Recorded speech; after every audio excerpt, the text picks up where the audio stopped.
Ryan and I started at the company around the same time. We were both young, ambitious, and eager to climb the corporate ladder. At first, it was just friendly competition. Who could close the most deals, who could impress the boss the most. We joke about it, pushing each other to do better. But somewhere along the way, things changed. It started with small things.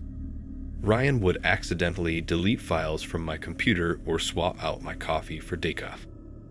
I laughed it off, thinking it was all in good fun. But then, the prank started getting meaner. One day, I found my chair missing from my desk. Another time, my keyboard was superglued to the desk. The jokes started to feel less like jokes and more like something darker. I confronted Ryan about it, asking him to tone it down. He just smirked and said, "Can't handle a little competition done." I didn't like the way he said it. The way his eyes seemed to hold something deeper, something malicious. But I shrugged it off, telling myself I was overthinking.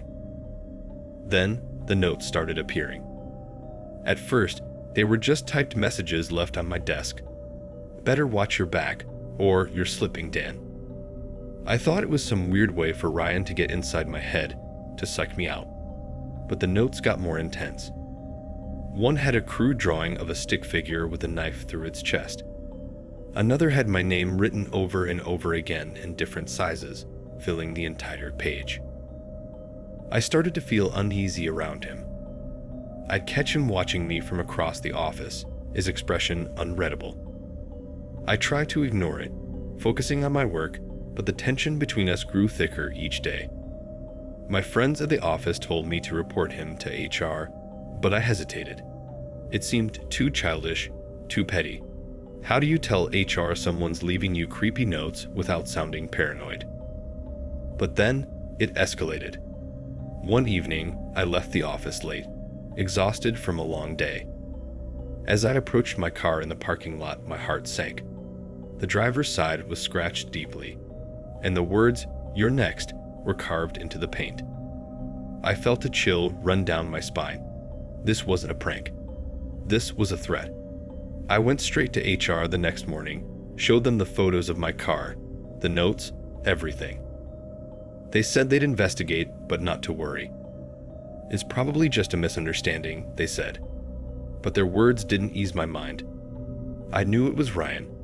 Who else could it be? The next few days were tense. I kept my distance from Ryan, avoiding any interaction. I felt like I was constantly looking over my shoulder, waiting for the next prank. But nothing happened. Ryan acted like everything was normal, like he hadn't been tormenting me for weeks. It was unnerving, the way he could switch from friendly to sinister in an instant. Then, one morning, I didn't wake up to my usual alarm. Instead, I woke up to a frantic call from my colleague, Sarah. "Where are you, Dan? Are you okay?" she asked, panic in her voice. I was groggy, confused. "What do you mean?" I asked, still half asleep. "Check your email," she said before hanging up. I opened my laptop, and there it was. An email from my own account sent to the entire office. The subject line was simple: help.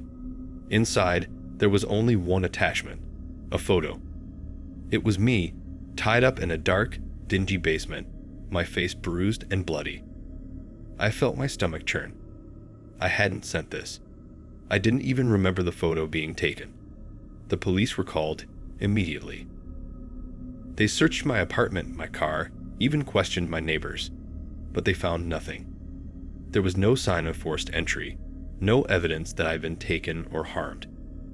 It was like the photo had just materialized out of thin air. I tried to tell them about Ryan, about the notes and the car, but without any concrete evidence, it was my word against his. Ryan, of course, denied everything. He played the concerned coworker, saying he had no idea what I was talking about, that he was just as shocked as everyone else. The days passed, and I became a ghost in the office. Everyone looked at me with pity, whispering behind my back. But the worst part was Ryan. He never said anything outright, but whenever our eyes met, he'd give me that same smug smile, the one that told me he was behind it all, that he was winning. I left the company soon after, unable to handle the constant fear, the paranoia. I never found out how Ryan did it, how he managed to orchestrate everything so perfectly. All I know is that he's still there, still smiling, and I'm left wondering if I'll ever truly be free from him. If you liked our video, then don't forget to subscribe to our channel for more creepy and disturbing stories.